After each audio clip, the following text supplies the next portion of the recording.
রয়টার্সকে দেওয়া এক সাক্ষাৎকারে নাগরিক পার্টির আহ্বায়ক নাহিদ ইসলাম জানান, চলমান রাজনীতির যে পরিস্থিতি তাতে বর্তমানে নির্বাচন দেওয়া খুবই কঠিন হবে।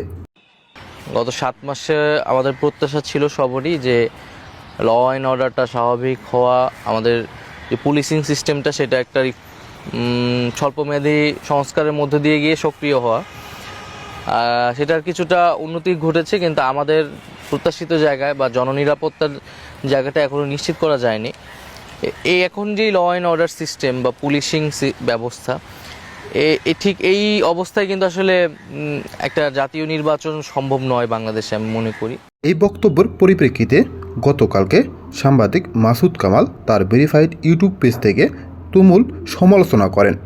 তিনি বলেন, গতকাল আমি যে কন্টেন্ট করেছিলাম সেখানে আমি প্রশ্ন করেছিলাম যে জনাব নাহিদ ইসলাম নতুন যে পার্টি হয়েছে জাতীয় নাগরিক পার্টি, সেই পার্টির আহ্বায়ক, উনি রয়টার্সের কাছে একটি ইন্টারভিউয়ে যা কিছু বলেছিলেন, উনি বলেছিলেন যে ডিসেম্বরের মধ্যে নির্বাচন হওয়া সম্ভব নয়, এ কথা বলেছিলেন।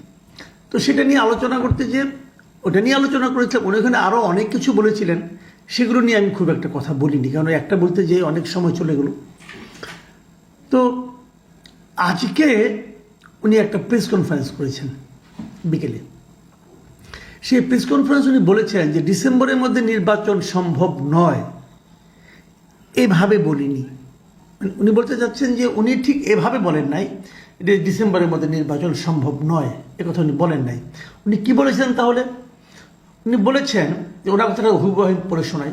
উনি বললেন যে বলেছি পুলিশ যে নাজুক অবস্থায় আছে সেই অবস্থায় থেকে নির্বাচন সম্ভব না।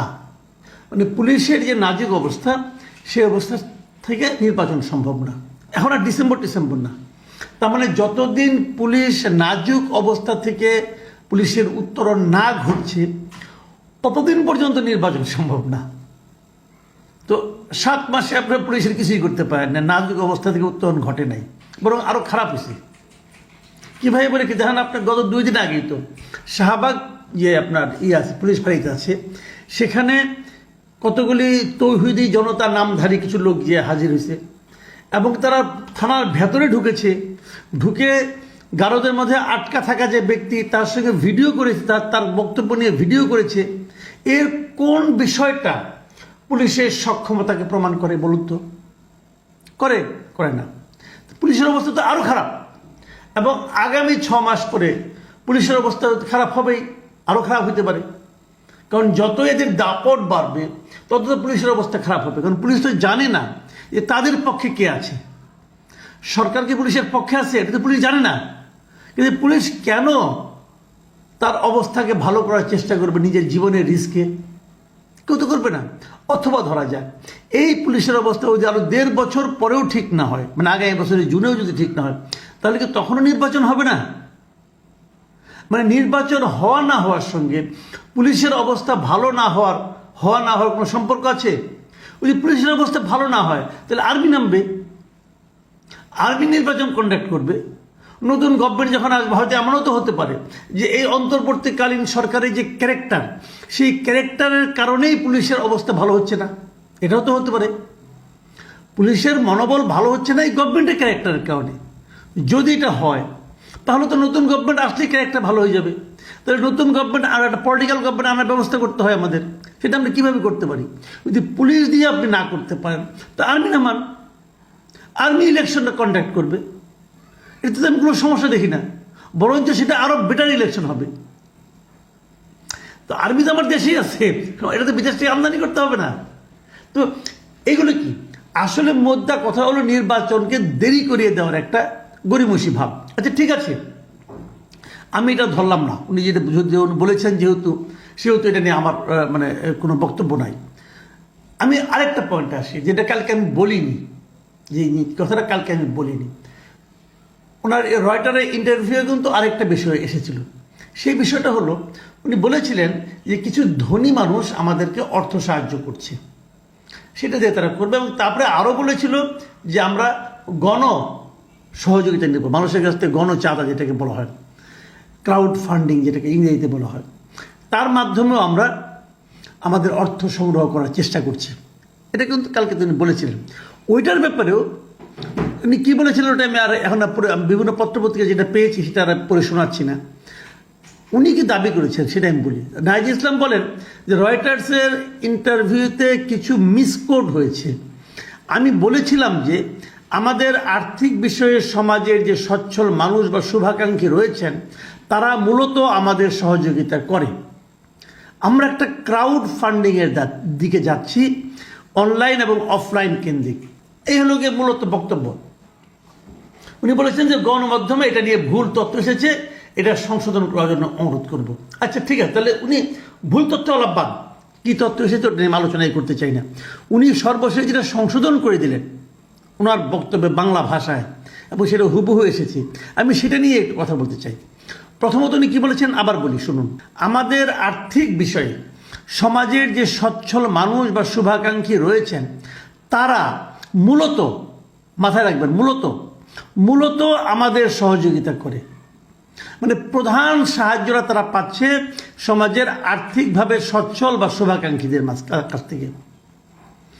যারা আর্থিক এবং তাদের শুভাকাঙ্ক্ষী তাদের কাছ থেকে যে অর্থটা পায় এটাই তাদের প্রধান আয়ের উৎস। তারপরে আবার বলছে আমরা একটা ক্রাউড ফান্ডিংয়ের দিকে যাচ্ছি, যায় না এখনো, তারা যাচ্ছে। মানে ক্রাউড ফান্ডিং মানে কি? গণচাঁদা।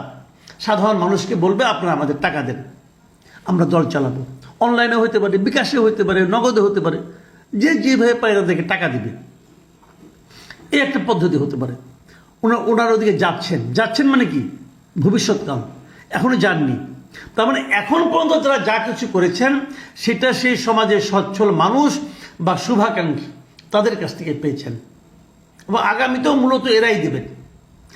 এই জায়গাটাতেই আমার প্রশ্ন, কারা আপনাদের শুভাকাঙ্ক্ষী, কারা সেই সচ্ছল মানুষেরা? আমরা বিগত সরকারের সময় দেখেছি যে বিভিন্ন ব্যবসায়ীরা যারা নাকি আগের সরকারের কাছ থেকে সুবিধাভোগী ছিল তারা সেই সরকারের পদলেহন করত, তারা সেই সরকারের নানা রকম কর্মকাণ্ডে সরকারকে সহায়তা করত। এমনকি যখন জুলাই আন্দোলন চলছিল তখনও এই ব্যবসায়ীরা শেখ হাসিনাকে নানাভাবে পরামর্শ দেওয়ার চেষ্টা করেছে যে কীভাবে আন্দোলনকে কন্ট্রোল করা যায়, আন্দোলনকে দমিয়ে রাখা যায়। সেই পরামর্শ কিন্তু এই ব্যবসায়ীরা দিয়েছিল।